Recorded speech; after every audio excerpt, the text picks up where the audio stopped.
you are wondering which MacBook to buy in 2024 for 4K video editing, then you have come to the right place. I have 4 recommendations for you at 4 different price points. Hey, my name is Sirisha Neelima. I have over 15 years of experience working as an architect in information technology space, and I am here today to help you decide which MacBook to buy in 2024 for 4K video editing, keeping the budget aspects in mind. I have divided this video into multiple chapters with the headings listed in the description, so please feel free to skip to the part that you are interested in, but I would be glad if you go through the entire video.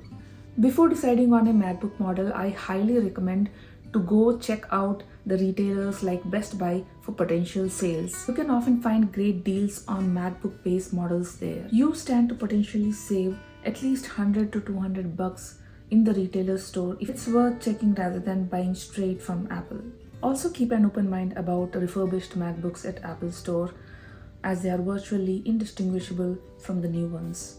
Apple puts refurbs through vigorous testing and replacement. They offer significant cost savings to budget-conscious buyers.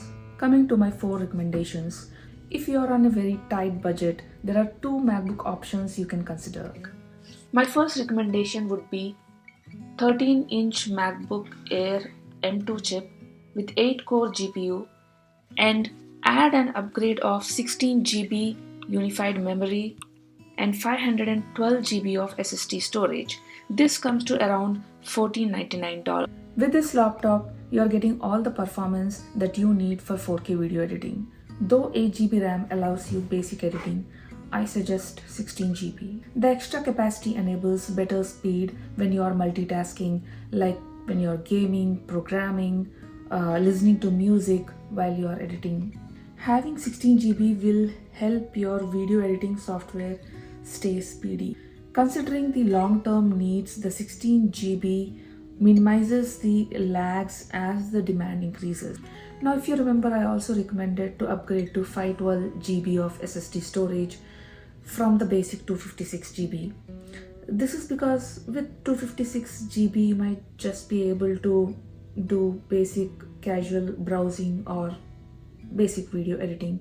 But if you are working extensively on the media production or heavy video editing, or looking for a long-term video making process and video editing process, then I would suggest upgrading to 512 GB. So spending an extra $400 for these 2 upgrades is completely worth it. Alternatively, if you want to save even more money, then let's talk about the next recommendation, M1 MacBook Air.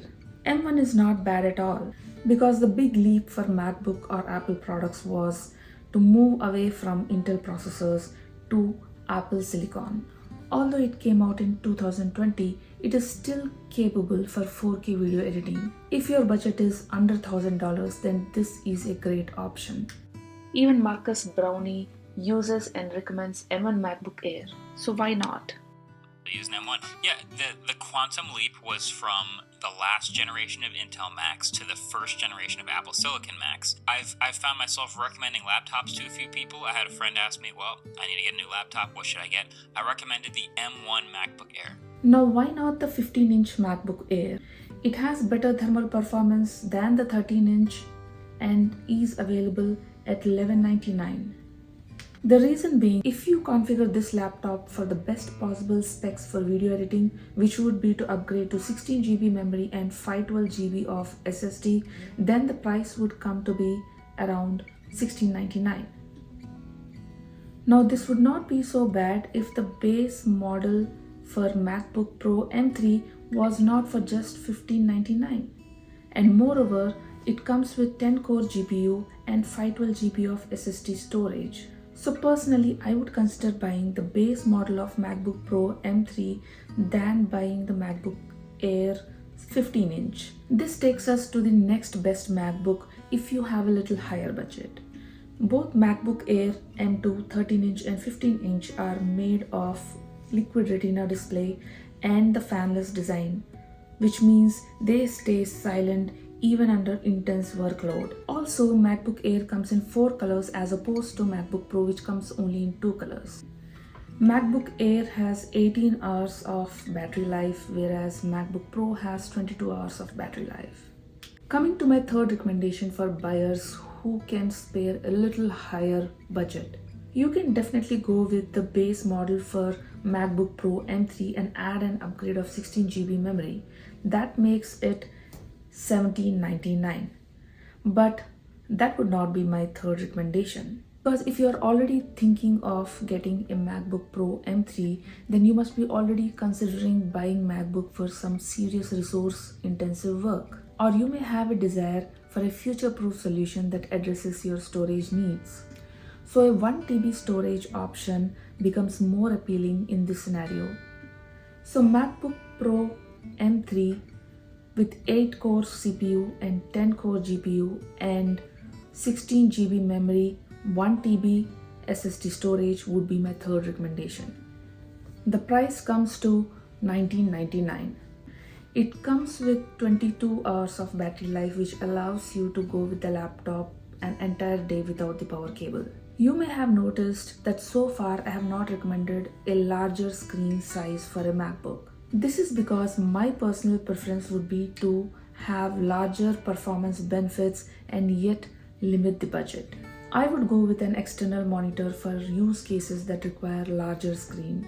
That way you can postpone the extra spend to a later date when you know your work intensity on MacBook has increased and has the need for bigger screen to do some serious video editing. Before moving to my fourth and final recommendation, I want to point out a key thing between MacBook Air and Pro, which is the ports. MacBook Air does not have an SD card reader or a HDMI port. Having all these ports on your Mac gives a lot of convenience, but if you are limited on budget, then you can definitely go ahead and buy a hub Mac dongle, which is much less expensive than upgrading from an Air to a Pro. My final MacBook recommendation is for the users who work heavily with higher resolution videos and would like to have that extra power in editing. If you have a 6K, 8K or 12K raw video which could be handled by MacBook Pro,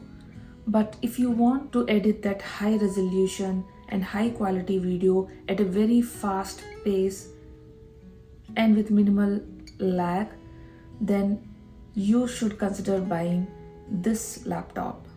To be clear, this is again the budget-friendly Mac for people with higher budget. I would recommend the refurbished 16-inch Apple MacBook Pro M2 Max with 12-core CPU and 38-core GPU.